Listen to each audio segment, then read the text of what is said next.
আসসালামু আলাইকুম রহমতুল্লাহি বরকাতু। রমজানে দোয়া কবুলের অত্যন্ত গুরুত্বপূর্ণ একটি সময়। রমজানে আল্লাহ পাক রব্বুল আলামিন অধিকাংশ বান্দাদেরই দোয়া কবুল করে থাকেন। হাদিসে রসুল সাল্লাল্লাহু আলাইহি সাল্লাম বলেছেন, দোয়া ও মুখুল ইবাদা, দোয়া হচ্ছে ইবাদতের অংশ। তাই রমজানে আমাদের বেশি বেশি দোয়া করা। নবী করিম সাল্লাল্লাহু আলাইহি সাল্লাম হাদিসে আরও ইরশাদ করেন যে ৩ ব্যক্তির দোয়া কখনো ফিরিয়ে দেওয়া হয় না। ১ নাম্বার রোজাদারের ইফতারের পূর্ব মুহূর্তে, ২ নাম্বার ন্যায়পরায়ণ বাদশার, ৩ নাম্বার মাজলুম ব্যক্তির।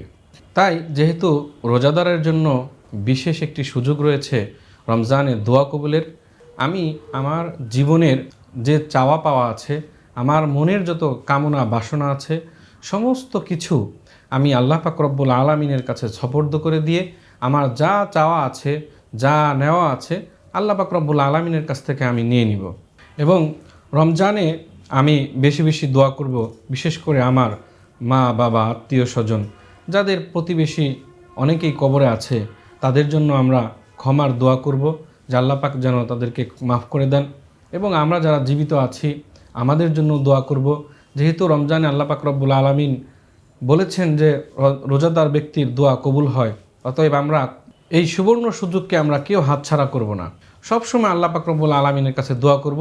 আর বিশেষ করে ইফতারের যে পূর্ব মুহূর্তটা, এই সময় আমি আমার যে চাওয়াটা আল্লাহ পাক রব্বুল আলামিনের কাছে চাবো।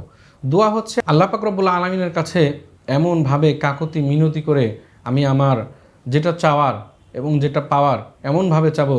বিশেষ করে রমজানে আমি যেই দোয়াটা সবচেয়ে বেশি করব সেটা হচ্ছে আল্লাহ পাক রব্বুল আলামিনের কাছে ক্ষমা চাবো, বেশি বেশি বেশি বেশি ইস্তেগফার পরে আল্লাহ তাআলার কাছে ক্ষমা চাবো, আল্লাহ তাআলা যেন আমাদেরকে মাফ করে দেন। তাই আমরা এই সুবর্ণ সুযোগটাকে সবাই কাজে লাগিয়ে রমজানে ইনশাআল্লাহ সকলেই দোয়ার মধ্যে বেশি বেশি শামিল থাকব। আল্লাহ পাক আমাদের সকলকে তৌফিক দান করুন। আমিন। আসসালামু আলাইকুম ওয়া রাহমাতুল্লাহি ওয়া বারাকাতুহু।